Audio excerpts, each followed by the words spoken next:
هل يستطيع إشعال النار في عفش المنزل؟ هذا في الغالب، وبعد أن تتبعنا حالات مشابهة فعل فاعل من أهل البيت أو من غير أهل البيت. الله أكبر. زيدش. الله أكبر. الله أكبر. في قلب جبل الغربي وفي مدينة الأصابع الليبية حاجة غريبة قاعدة تصير. ياش ناس تولع بالنار بدون سبب واضح، لا في بنزينة ولا في شرارة ولا في حتى فاعل معروف. السكان يقولوا ان النار تولع بروحها. تخيل تصحى في الليل لا قدر الله وتلقى النار والعة في نص حوشك وما فيش اي فاعل. البعض يقول انها ظاهرة غامضة، وبعض الناس قال لابد من تفسير منطقي للموضوع، والبعض الثاني قال انه بسبب العالم الاخر. قبل يومين دار الاوقاف الليبية بعثت فريق متخصص من الشباب بارك الله فيهم للرقية الشرعية مشى للمدينة وقال انه بيتحقق من الموضوع، لكن هل فعلا الجن بيحرق البيوت ولا في شيء ثاني؟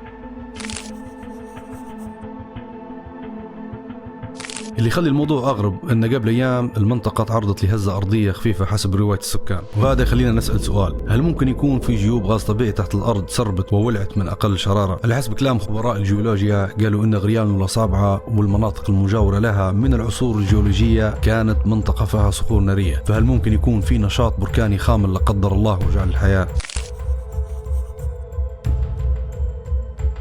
مش في ليبيا بس، في أماكن كثيرة في العالم صارت فيها حرائق غريبة والناس ما عرفوش كيف يفسروها. حرائق إيطاليا في 2004 في قرية كانيتو دي كارانيا، في قرية صغيرة في إيطاليا مجموعة من الأحياش بدأت تنحرق بدون أي سبب معروف. السلطات في إيطاليا فصلت الكهرباء بالكامل، لكن الحرائق استمرت. العلماء قالوا إن ممكن يكون في مجال مغناطيسي غامض تسبب في هذه الظاهرة. حرائق كيب يورك في استراليا في 2015. في استراليا هلبة حرائق غامضة صارت في هذه المنطقة المعزولة، وبعد تحقيقات طويلة طلع السبب هو احتراق ذاتي لمواد كيميائية طبيعية في الأرض. قرية سرغينيا في رومانيا 1996. في رومانيا الأحياش بدت تولع فجأة، وتحقيقات الشرطة استبعدت وجود فاعل، لكن العلماء اكتشفوا وجود تسريب غاز الميثان تحت القرية، وكان هو السبب الحقيقي.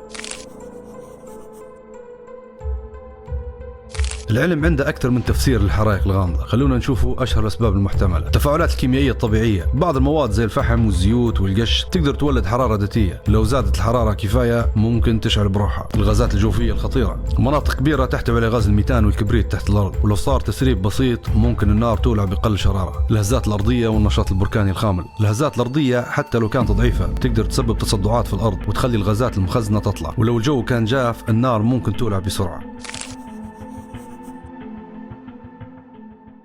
في الآخر أي إنسان مؤمن بالله عز وجل يعرف أنه زي ما في إنس في جن، وهذا ما خبرنا به القرآن والنبي صلى الله عليه وسلم. وما ننكروش أن العالم مليان أسرار، لكن هل مجرد أننا ما فهمناش حاجة يعني أنها من فعل العالم الآخر؟ لازم نحقق وناخذ بالأسباب وندرس الموضوع بعمق قبل ما نقول أنه جن أو سحر. في النهاية شو رأيك أنت؟ هل تصدق أن الحرائق هذه سببها العالم الآخر ولا عندك تفسير تاني؟ اكتبوا لنا في التعليقات ونشوفكم في الفيديو الجاي. سبحانك اللهم وبحمدك، أشهد أن لا إله إلا أنت، استغفرك وأتوب إليك، والسلام عليكم.